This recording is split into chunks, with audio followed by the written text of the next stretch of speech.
नमस्कार दोस्तों, MP current affairs के वीडियो में आपका बहुत बहुत स्वागत है, जिसमें हम बात करेंगे 13 से 17 दिसंबर 2020 के मध्य प्रदेश समसामयिकी के मोस्ट इंपोर्टेंट क्वेश्चन जो मध्य प्रदेश की आगामी प्रतियोगी परीक्षाओं के लिए महत्वपूर्ण हैं।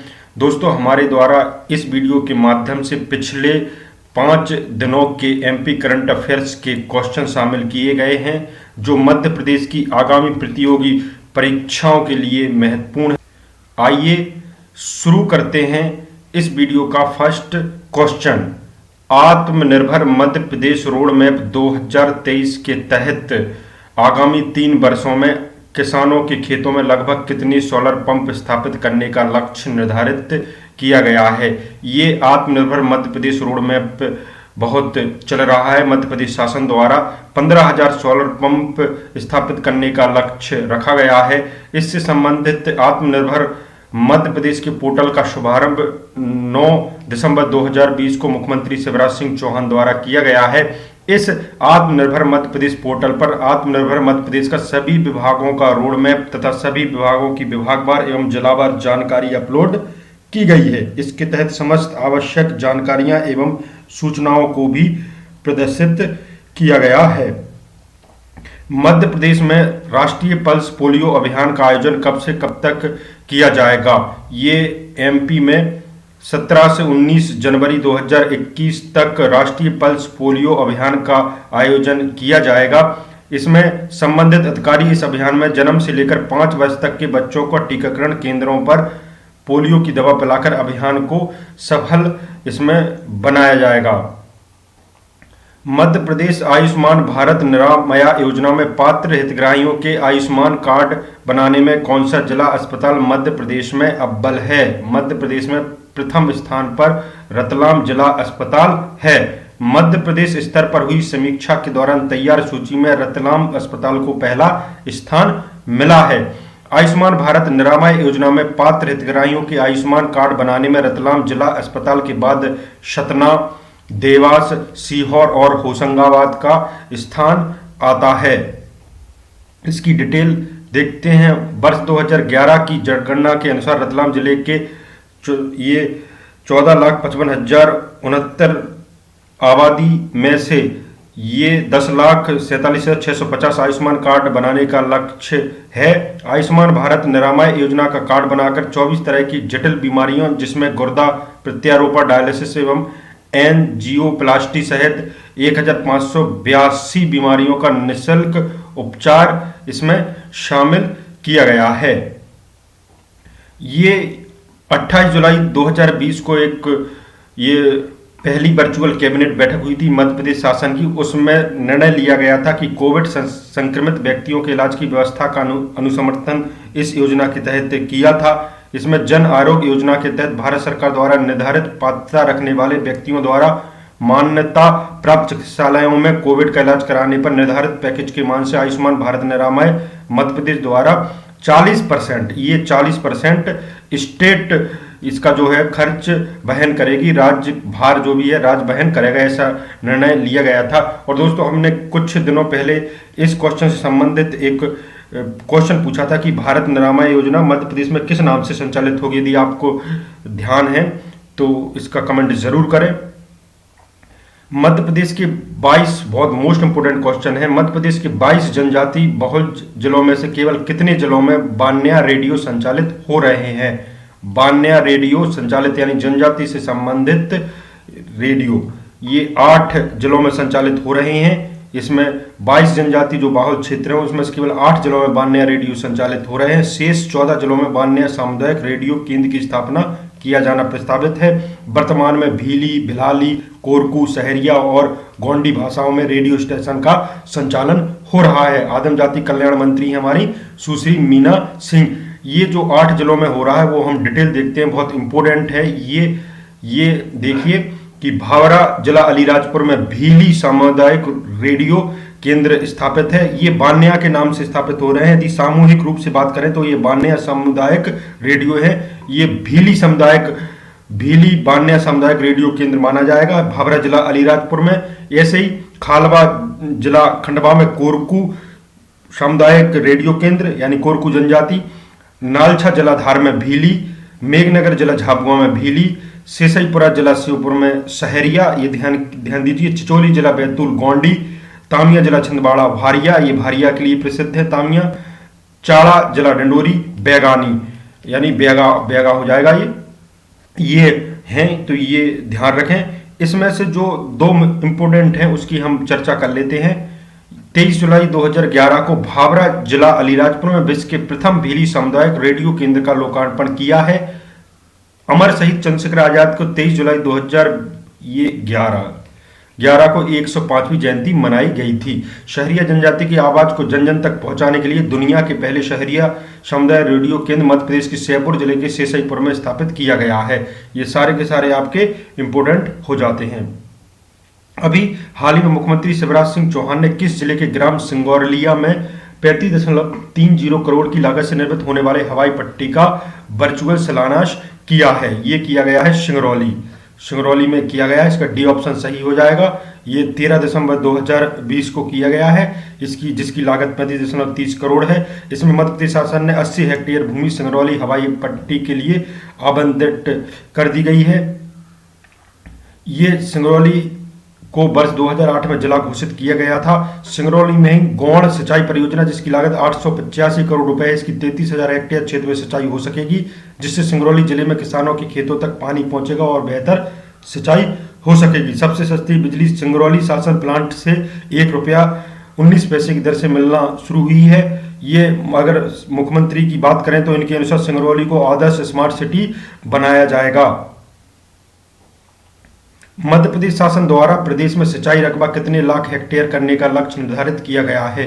मोस्ट इंपोर्टेंट क्वेश्चन आपका एक बार फिर आया है। ये 65 लाख हेक्टेयर सिंचाई रकबा लक्ष्य निर्धारित किया गया है। इसमें मुख्यमंत्री शिवराज सिंह चौहान ने कहा है कि मध्य प्रदेश में सिंचाई रकबा सिर्फ 7 से 8 लाख हेक्टेयर हुआ करता था किसी जमाने में, लेकिन अब बढ़कर 40 लाख हेक्टेयर से भी आगे हो गया है और इसे 65 लाख हेक्टेयर करने का लक्ष्य रखा गया है। मध्य प्रदेश में 27 बृहद, 47 मध्यम और 287 लघु सिंचाई परियोजनाएं निर्माणाधीन हैं। इंपोर्टेंट, इसकी लागत 60,737 करोड़ है। इन सभी की सिंचाई क्षमता 24 लाख हेक्टेयर होगी। 65 लाख हेक्टेयर के लक्ष्य को पूरा करने का काम शुरू हो गया है। दोस्तों, जो अभी जेल पहरी एग्जाम चल रहा है, इसमें आपने देखा हो जो भी एग्जाम दे रहे हैं तो हमारे जो एमपी करंट अफेयर्स के क्वेश्चन हैं वो आ रहे हैं। और अगला क्वेश्चन हम देखते हैं। अभी हाल ही में मध्य प्रदेश के शहरी क्षेत्रों की जमीन, मकान, दुकान, कृषि भूमि आदि पर स्टाम्प शुल्क को 3% से घटाकर कितने प्रतिशत कर दिया गया है? 1% कर दिया गया है। ये 1% कर दिया गया है। जो भी मध्य प्रदेश के शहरी क्षेत्र होंगे उसमें जमीन, मकान, दुकान या कृषि भूमि आदि पर स्टाम्प शुल्क की बात करें तो मिंटो हॉल भोपाल में मध्य प्रदेश इंफ्रास्ट्रक्चर कॉन्क्लेव 2020 का आयोजन कब किया गया है? मध्य प्रदेश इंफ्रास्ट्रक्चर जो कॉन्क्लेव 2020 का आयोजन किया गया है 14 दिसंबर 2020 को किया गया है। लोक निर्माण और कुटीर एवं ग्रामोद्योग मंत्री गोपाल भार्गव ने आत्मनिर्भर मध्य प्रदेश पर केंद्रित मध्य प्रदेश इंफ्रास्ट्रक्चर कॉन्क्लेव 2020 का 14 दिसंबर 2020 को इसका शुभारंभ किया। कॉन्फेडरेशन ऑफ इंडियन यूनिवर्सिटी द्वारा मिंटो हॉल भोपाल में मध्य प्रदेश इंफ्रास्ट्रक्चर कॉन्क्लेव आयोजित हुई। CII मध्य प्रदेश के जो अध्यक्ष हैं वो अनुराग श्रीवास्तव हैं। भोपाल के भेल दशहरा मैदान पर किसान चौपाल का आयोजन कब किया गया है? ये जो किसान चौपाल, अभी ये किसान चौपाल यानी किसान सम्मेलन हो रहे हैं, बीजेपी कह रही है जो हमने ये भारत सरकार ने 3 कानून पास किए हैं कृषि से संबंधित, वो सही हैं। ऐसे सम्मेलन का आयोजन भीड़ जुटा के कर रही है मध्य प्रदेश में या हर जगह भी कर रही है। 15 दिसंबर 2020 को भेल दशहरा मैदान पर किसान चौपाल का आयोजन किया गया। इसमें मुख्यमंत्री शिवराज सिंह चौहान, सांसद या बीजेपी अध्यक्ष VD शर्मा ने इसको संबोधित किया। किसान कल्याण तथा कृषि विकास मंत्री कमल पटेल ने भी संबोधित किया। किसानों को नवीन कृषि विधेयकों से मिलने वाली लाभों से अवगत कराया जाएगा। इसमें उज्जैन में भी 15 दिसंबर 2020 को किसान चौपाल आयोजित हो गई है। और ये ग्वालियर में 16 दिसंबर 2020 को आयोजन किया गया है। एक किसान सम्मेलन हो रहा है, वो तो पूरे मध्य प्रदेश में हो रहे हैं। मध्य प्रदेश मंत्री परिषद ने मध्य प्रदेश रेत खनन, परिवहन, भंडारण तथा व्यापार नियम 2019 में संशोधन करने की मंजूरी कब प्रदान की है? अभी हाल ही में ये मध्य प्रदेश की वर्चुअल बैठक हुई मध्य प्रदेश कैबिनेट की, जिसमें मध्य प्रदेश रेत खनन परिवहन भंडारण तथा व्यापार नियम 2019 में संशोधन किया गया है। 15 दिसंबर 2020 को मध्य प्रदेश मंत्रिपरिषद की 15 दिसंबर 2020 को वर्चुअल बैठक में मध्य प्रदेश रेत खनन परिवहन भंडारण तथा व्यापार नियम 2019 में संशोधन करने की मंजूरी प्रदान कर दी गई है। संशोधन में प्रदेश में रेत खनिज की आपूर्ति अबाधित रूप से संभव हो सकी, इसके निर्माण कार्यों की गति मिलेगी तथा श्रमिकों को रोजगार और अवसर के सृजित होंगे। राज्य शासन के राष्ट्र आय प्राप्ति पर भी इसका प्रभाव अप्रोच रूप से पड़ेगा। इसमें जो संशोधन किया गया है उसके इंपोर्टेंट पॉइंट हम देखते हैं। ये वैसे तो ये 2019 जो संशोधन किया गया है, इसमें रेत खदानों में रेत खदान की जो अवधि की गणना है वो अनुबंध दिनांक के स्थान पर न होकर आशय पत्र जो जारी किया जाएगा उस दिनांक से की जाएगी। यदि रेत समूह के किसी निविदाकार यानी जो भी है तो वो सभी वैधानिक अनुमतियां प्राप्त करने के बाद भी यदि अनुबंध का निष्पादन नहीं किया जाता है तो दंड स्वरूप उसके द्वारा जमा सुरक्षा राशि को राजसात किया जाएगा। इसमें अगला जो पॉइंट है कि खनिज भंडारण अनुज्ञप्ति स्वीकृति के लिए खदान से 5 किलोमीटर की परिधि प्रतिबंधित की गई है। दोस्तों ये पॉइंट आपके एमपीपीएससी मेंस एग्जाम में काम आते हैं कि यदि आ गया कि इसमें टिप्पणी लिखी है तो 2-3 नंबर में आ जाता है। इसके कुछ पॉइंट आपको ध्यान रखना होता है। इसके बाद ये रेत खनिज के समूह के ठेकेदार तथा शासन द्वारा अधिकृत रेत खनिज के ठेकेदार उनके पक्ष में स्वीकृत खदान से 5 किलोमीटर की सीमा के बाहर और 8 किलोमीटर की परिधि में खनिज भंडार की अनुज्ञप्ति स्वीकृत की जा सकेगी। शासकीय कार्यों में रेत खनिज की आपूर्ति सुनिश्चित करने के उद्देश्य से ऐसे जिले जहां रेत खनिज के समूह की खदानें रिक्त हैं वहां शासकीय विभागों को रेत खनिज की उत्खनन अनुज्ञा स्वीकृति की जाएगी। यानी जहां ये समूह की खदानें रिक्त हैं वहां शासकीय विभाग है जो भी वहां रेत खनिज की उत्खनन अनुज्ञा स्वीकृति की जाएगी। मध्य प्रदेश हाईकोर्ट के नए मुख्य न्यायाधीश चीफ जस्टिस कौन बनाए जाएंगे? ये जो बनाए जाएंगे मोहम्मद रफीक, जस्टिस मोहम्मद रफीक होंगे। जस्टिस मोहम्मद रफीक मध्य प्रदेश के नए चीफ जस्टिस होंगे। सुप्रीम कोर्ट कॉलेजियम ने तबादलों की अनुशंसा कर दी है। जस्टिस मोहम्मद रफीक का उड़ीसा से मध्य प्रदेश हाईकोर्ट तबादला हुआ है। अब मध्य प्रदेश से एक्टिंग चीफ जो जस्टिस थे संजय यादव का इलाहाबाद हाईकोर्ट ट्रांसफर हुआ है। मध्य प्रदेश हाईकोर्ट की इंदौर खंडपीठ में पदस्थ जस्टिस एस.सी. शर्मा को भी कर्नाटक तबादला कर दिया गया है। सुप्रीम कोर्ट कॉलेजियम की अनुशंसा पर केंद्र सरकार तबादला आदेश जारी करेगी।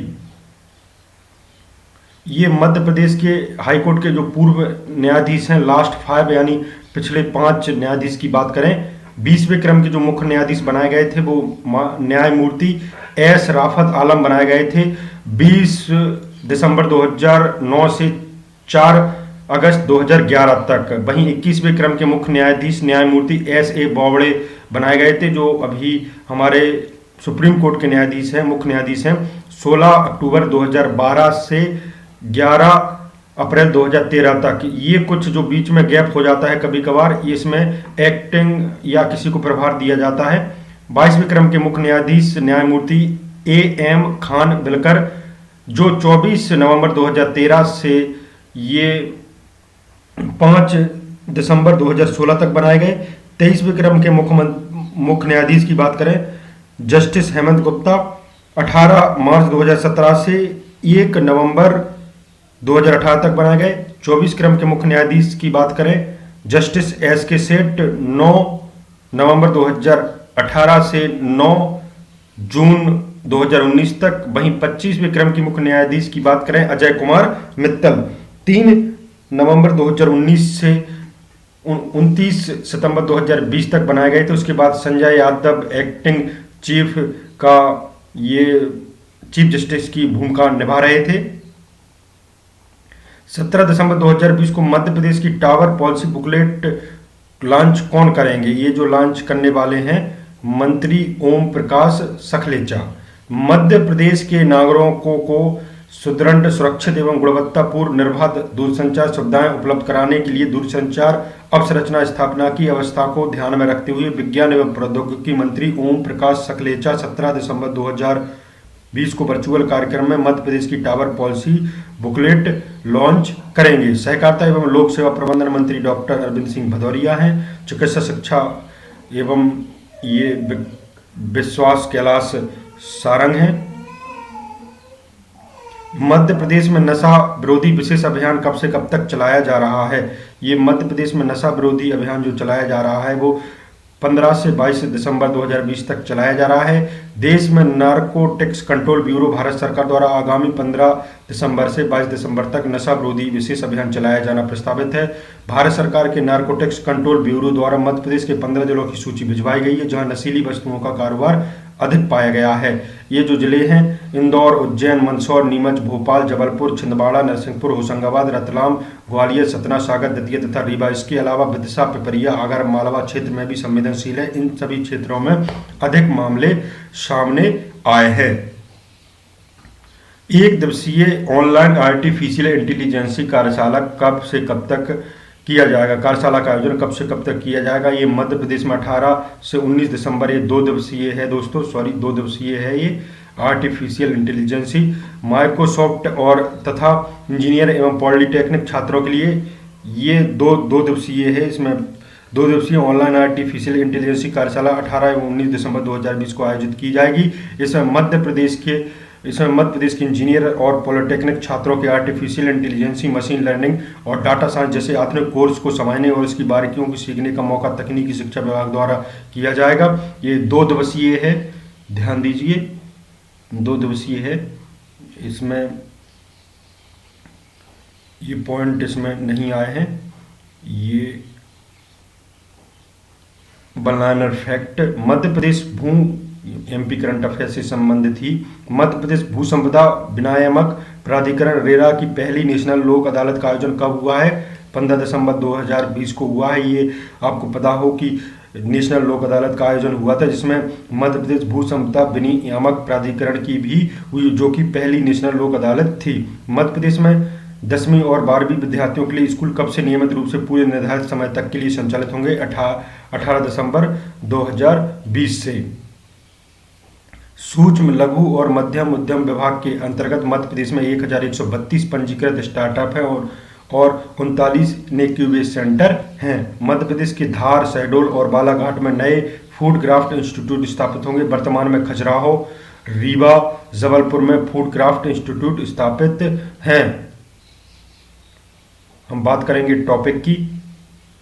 ये इस बार 2020 में नहीं लगा सिवनी जिले का प्रसिद्ध रिछारिया मेला। ये रिछारिया मेला सिवनी जिले में धनौरा तहसील में लगाया जाता है जहां रिछारिया बाबा मंदिर स्थित है। वहीं पर रिछारिया मेला बहुत प्रसिद्ध है। सिवनी जिले के रिछारिया बाबा मंदिर पर कार्तिक पूर्णिमा के बाद लगता है 15 दिवसीय विशाल मेला। कोरोना संकट ने 71 वर्ष पुरानी परंपरा का ताज इस वर्ष छीन लिया है। 10वीं शताब्दी की पुरातात्विक योग नारायण विष्णु की आकर्षक प्रतिमा है। यहाँ पर रिछारिया बाबा मंदिर पर, सिवनी जिले के ये रिछारिया मंदिर पर देश प्रदेश से मन्नत लेकर श्रद्धालु आते हैं। रिछारिया मेला में मध्य प्रदेश सहित छत्तीसगढ़, राजस्थान, महाराष्ट्र से व्यापारी आते हैं। दूसरे टॉपिक की बात करेंगे हम। मध्य प्रदेश के खंडवा जिले में स्थित पर्यटन स्थल हनुवंतिया में जल महोत्सव, ये 5वां जल महोत्सव हो रहा है। ये मध्य प्रदेश के खंडवा जिले में स्थित पर्यटन स्थल हनुवंतिया जल महोत्सव 15 दिसंबर 2020 से प्रारंभ होकर 15 जनवरी 2021 तक चलेगा। इस वर्ष 5वें जल महोत्सव का शुभारंभ मुख्यमंत्री शिवराज सिंह चौहान द्वारा 15 दिसंबर 2020 को वर्चुअल रूप से भोपाल के मिंटो हॉल में आयोजित कार्यक्रम में किया। जल महोत्सव का सफर करें तो बात करेंगे पहले जल महोत्सव का, तो ये 12 फरवरी 2016 को शुरू हुआ, दूसरा 15 दिसंबर 2016 को, तीसरा 15 अक्टूबर 2018 को, चौथा 3 जनवरी 2019 को, पांचवा ये अब इस बार 15 दिसंबर 2020 को शुरू हो रहा है। पिछले वीडियो में आपसे क्वेश्चन पूछा गया था कि मध्य प्रदेश के किस जिले की 2 महिला कृषकों कंचन वर्मा और सुभलता मेहता को क्रमशः गेहूं एवं चना उत्पादन में विशेष कार्य के लिए प्रधानमंत्री नरेंद्र मोदी द्वारा कर्नाटक के टुमकुरु में सम्मानित किया गया था। ये पिछले साल टुमकुरु में आयोजन हुआ था, कार्यक्रम आयोजन हुआ था। उसमें होशंगाबाद की हैं ये 2 महिलाएं, कंचन वर्मा जिसे गेहूं के लिए, शिवलता महिला जिसे चना उत्पादन के विशेष कार्य के लिए प्रधानमंत्री मोदी जी ने सम्मानित किया गया था। आज का क्वेश्चन आपसे है कि मध्य प्रदेश के किन बालिकाओं को महामहिम राष्ट्रपति श्री रामनाथ कोविंद के द्वारा प्रधानमंत्री राष्ट्रीय बाल पुरस्कार 2020 से सम्मानित किया गया है। राष्ट्रीय बाल पुरस्कार 2020 से किसे सम्मानित किया गया है? रिया जैन, सुदीप्ति हजेला, मेघा परमार, ए और बी दोनों में से एक आंसर जिसका सही है, जिसका आंसर आपको कमेंट करके बताना है। दोस्तों वीडियो आपको अच्छा लगता है तो आप लाइक ज़रूर कर दिया करें। इसमें जो भी हमारे इम्प्लीमेंट करने की होगी वो हम इस वीडियो में करेंगे दोस्तों। और हमारा यह वीडियो देखने के लिए बहुत बहुत धन्यवाद दोस्तों। Thank you.